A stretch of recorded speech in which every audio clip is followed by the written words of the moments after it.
எழுத்தாளர் வண்ணநிலவன் 1991 எழுதிய ஒரு சிறுகதை தான் ஒரு வேனில் காலத்திலே. இந்த கதை எதை பற்றி பேசுதுன்னா, பொதுவாக நமக்கு பள்ளி கல்லூரிகள் படிக்கும் பொழுது நமக்கு பக்கத்துலேயே பக்கத்து வீட்லேயோ படிக்கும் கல்லூரிலேயோ பள்ளியிலேயோ நண்பர்கள் நிறையா இருப்பாங்க. இருந்தாலும் வருடத்திற்கு ஒரு முறை அந்த சம்மர் லீவில் வருவாங்கள்ல, வேறு ஒரு ஊர்லேருந்து அவங்க ஊருக்கு வந்திருப்பாங்க.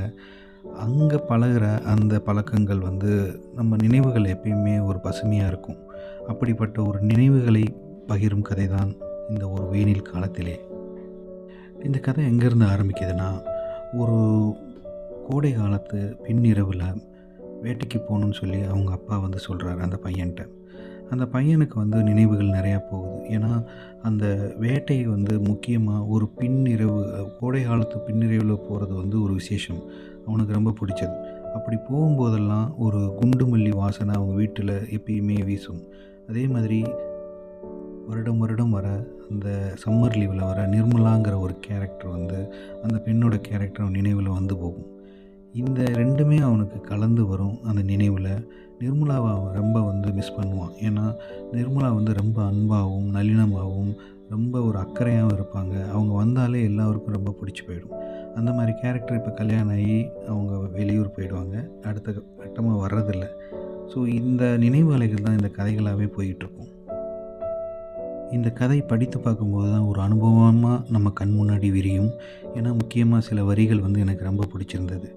அந்த வேட்டைக்காக காட்டுப்பகுதியில் அவங்க அப்பாவோடையும் மாமாவோடையும் போயிட்டுருக்கும் பொழுது அந்த காய்ந்த இறகுகளில் நிலா வெளிச்சத்தில் அந்த கோடை கால இரவில் நடந்து போகும்போது அவனுக்கு ஒரு விதமான ஒரு பறவையின் தூரத்தில் ஒலிக்கும் ஒலி கேட்கும். அது ஒரு பெரிய சோகத்தை கொடுக்குங்கிறத ஒரு வரியில் கொடுத்துருப்பார். பல காலங்களாக மனிதகுலம் இந்த சத்தத்தை கேட்டுட்டு தானே இருக்கும் அப்படிங்கிற மாதிரியும் அதில் எழுதப்பட்டிருக்கும்.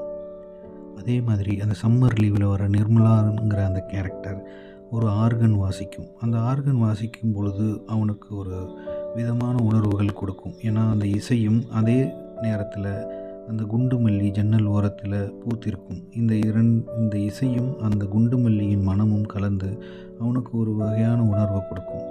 இந்த ரைட்டிங் ரொம்ப நம்ம அந்த கேரக்டரோடையும் அந்த இடத்துக்கே நம்ம ட்ராவல் பண்ண மாதிரியான ஒரு ஃபீல் கொடுத்தது. கண்டிப்பாக இந்த கதையை படிங்க.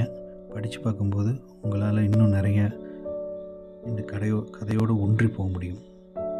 மீண்டும் சந்திப்போம். நன்றி, வணக்கம்.